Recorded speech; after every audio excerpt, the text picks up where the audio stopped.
First അറ്റംപ്റ്റിൽ തന്നെ എനിക്ക് OET score ചെയ്യാൻ പറ്റി. ഈ അക്കാഡമി ചൂസ് ചെയ്തിട്ട് എനിക്ക് ഭയങ്കര സന്തോഷമുണ്ട്. ഇത് അനേകായിരം നഴ്സിംഗ് വിദ്യാർത്ഥികളുടെ വിജയാനുഭവം. For admissions call 7594054282. East Maradi Kuveli പാടശേഖരത്ത് കൃഷിയിറക്കിയ കർഷകർ ദുരിതത്തിൽ. നെല്ല് വിതച്ച് 130 ദിവസങ്ങൾക്ക് ശേഷം വിളവെടുക്കേണ്ട നെല്ല് 21 ദിവസങ്ങൾക്കുള്ളിൽ കതിരണിഞ്ഞതാണ് കർഷകരെ ദുരിതത്തിലാക്കിയിരിക്കുന്നത്. കൃഷിവകുപ്പ് ഉദ്യോഗസ്ഥർ സ്ഥലത്തെത്തി പരിശോധന നടത്തി. ഈസ്റ്റ് മാറാടി കടുവേലി പാടശേഖരത്തെ 10 ഏക്കർ പാടത്ത് വിത്ത് വിതച്ച കർഷകർ ദുരിതത്തിലായിരിക്കുകയാണ്. തൃശൂർ മണ്ണൂത്തി കാർഷിക കേന്ദ്രത്തിൽ നിന്ന് വിത്ത് വാങ്ങി കൃഷി ചെയ്ത കർഷകരാണ് പ്രതിസന്ധിയിലായിരിക്കുന്നത്. മാറാടി പഞ്ചായത്തിലെ 9-ാം വാർഡിലെ 10ഓളം കർഷകരാണ് പാട്ടത്തിന് സ്ഥലമെടുത്ത് കൃഷി ഇറക്കിയത്.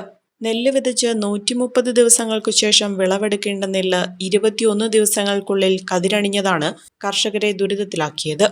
52 രൂപ നിരക്കിൽ ഉമ ഇനത്തിൽപ്പെട്ട നെൽവിത്താണ് വാങ്ങിയതെന്നും എന്നാൽ ലഭിച്ചത് മറ്റേതോ ഇനത്തിൽപ്പെട്ട നെൽവിത്താണെന്നും ഇതുമൂലം കൃഷിയിറക്കാൻ മുടക്കായ 5 ലക്ഷത്തോളം രൂപ നഷ്ടമായെന്നും കർഷകർ പറയുന്നു. ഞങ്ങളിവിടെ ഒരു 10 ഏക്കർ കൃഷി ചെയ്തേക്കണതാണ്. ഒരുപാട് 10 പേര് 15 പേരുണ്ട് ഞങ്ങൾ കൃഷി ചെയ്തേക്കണ ആൾക്കാർ. ഞങ്ങളെല്ലാം കൂടി ഉമ ചെയ്യാമെന്നും പറഞ്ഞ് ഈ പ്രാവശ്യം എല്ലാവരും കൂടി ഉമയാക്കി. അത് കഴിഞ്ഞ് നമുക്ക് മണ്ണൂത്തിയിൽ നിന്ന് വിത്ത് മേടിക്കാം എന്ന് തീരുമാനിച്ച് എല്ലാവരും കൂടി മണ്ണൂത്തിയിൽ നിന്നാണ് വിത്ത് മേടിച്ചത്. അത് കഴിഞ്ഞ് ഇവിടെ കൊണ്ടുവന്ന് ഞങ്ങൾ പാകി നട്ട് കഴിഞ്ഞപ്പോഴത്തേക്കും അപ്പടി കതിരായി. പെട്ടെന്ന് 20-25 ദിവസം 30 ദിവസത്തിന് താഴെ ഒന്നുമ്പോഴത്തേക്കും കതിരായി നട്ടിട്ട്. അതുകൊണ്ട് ഞങ്ങൾ വലിയ പ്രതിസന്ധിയിലായിരിക്കുകയാണ് ഇവിടെ. എല്ലാവർക്കും കൂടി ഭയങ്കര നഷ്ടമായിട്ടുണ്ട്. 5 ലക്ഷം രൂപയിൽ മുകളിൽ ഞങ്ങൾക്ക് പൈസയായിട്ട് മുടക്കുണ്ട് കയ്യിൽ നിന്ന്. അതൊരു 10 ലക്ഷം രൂപ ഞങ്ങൾക്ക് കിട്ടേണ്ടതായിരുന്നു. അത് കാരണമാണ് ഈ വന്നത് ഏറ്റവും വലിയ ബുദ്ധിമുട്ട്. ഈ 5 ലക്ഷം രൂപ ഞങ്ങളെല്ലാം കൂടെ ഈ മേടിച്ചേക്കണതോ എല്ലാവരും അവിടുന്ന് ഇവിടുന്നൊക്കെ ലോണും പരിപാടിയൊക്കെ കൂടി ചെയ്തേക്കണ കൃഷിയാണ്. ഞങ്ങൾ അവരെ പരാതി കൊടുത്തു കഴിഞ്ഞപ്പം കൃഷിഭവനിൽ പരാതി കൊടുത്തു. അവർ പറഞ്ഞു ഞങ്ങൾ മുകളിലേക്ക് റിപ്പോർട്ട് ചെയ്യാമെന്നൊക്കെ പറഞ്ഞ് അവർ റിപ്പോർട്ട് ചെയ്തിട്ടുണ്ടെന്നാണ് പറയണത്. അത് കഴിഞ്ഞ് അതിൻ്റെ ഒരു നടപടിക്രമം ഞങ്ങൾക്ക് ഉണ്ടായിട്ടില്ല.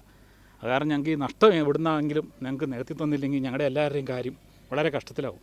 വിത്തിറക്കി ആദ്യഘട്ട വളം മാത്രമാണ് ചെയ്തതെന്നും 2ാം ഘട്ടം വളം ചെയ്യാൻ വന്നപ്പോഴാണ് നെല്ല് കതിരണിഞ്ഞതായി കണ്ടത്. കർഷകർ പരാതി നൽകിയതിനെ തുടർന്ന് കൃഷിവകുപ്പ് ഉദ്യോഗസ്ഥർ സ്ഥലത്തെത്തി പരിശോധന നടത്തിയിരുന്നു. കടം വാങ്ങിയും ലോൺ എടുത്തുമൊക്കെയാണ് ഭൂരിഭാഗം കർഷകരും കൃഷിയിറക്കിയത്. അവർ ഉമയാണെന്നും പറഞ്ഞാൽ തന്നു വിട്ടേക്കണത്. ഞങ്ങളിപ്പോൾ പണയം വെച്ച് കഷ്ടപ്പെട്ട് ഒന്നുമില്ല. അപ്പോൾ ഞങ്ങളുടെ കയ്യിൽ ഇപ്പോൾ നെല്ല് കുറച്ചാൽ ആ ഭായിമാരോട് പറഞ്ഞ് നുരി കൂട്ടി വയ്ക്കാൻ പറഞ്ഞ് നുരി കൂട്ടി വെച്ചാൽ ആ നുരി അല്ലാണ്ട് അതച്ചിട്ടുമില്ല ഇന്നിട്ടുമില്ല. അപ്പോഴത്തേക്ക് 22ാം പൊക്കം കതിരും വന്നേക്കുക.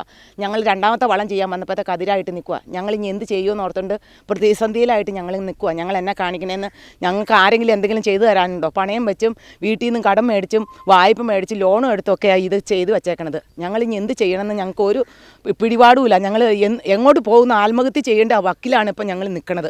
എന്താ ചെയ്യണമെന്ന് പറയും. 6-7 കണ്ടം ഞാൻ ചെയ്തിട്ടുണ്ട്. ഒന്നുമില്ലാത്ത അവസ്ഥയിലായേക്കോ. ഇപ്പോൾ 2ാമത്തെ വളം മേടിച്ച് വെച്ചേക്കുവാണ്. ഇട്ടിട്ടില്ല. ഇടാനായിട്ട് ഞങ്ങൾക്ക് മനസ്സ് മരിച്ച പോലെ ആയിപ്പോയേക്കോ. ഞങ്ങളിപ്പോൾ എന്താ ചെയ്യേണ്ടത്? ഇതിനു മുൻപും ഉമ ഇനത്തിൽപ്പെട്ട വിത്ത് കൃഷി ചെയ്തിട്ടുണ്ടെന്നും ഇതാദ്യമായാണ് ഇത്തരമൊരു അനുഭവമെന്നും കർഷകർ പറയുന്നു.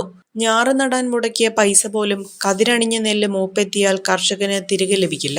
കൃഷിവകുപ്പ് ജീവനക്കാരുടെ പിഴവ് മൂലം വലിയ നഷ്ടമാണ് 10ഓളം വരുന്ന നെൽകർഷകർക്ക് വന്നിരിക്കുന്നത്. തങ്ങൾക്ക് വേണ്ട നഷ്ടപരിഹാരം ലഭിക്കണമെന്നാണ് കർഷകരുടെ ആവശ്യം. കുറഞ്ഞ ചെലവിൽ അത്യാധുനിക ആരോഗ്യ പരിരക്ഷ. MCS hospital, Muvattupuzha.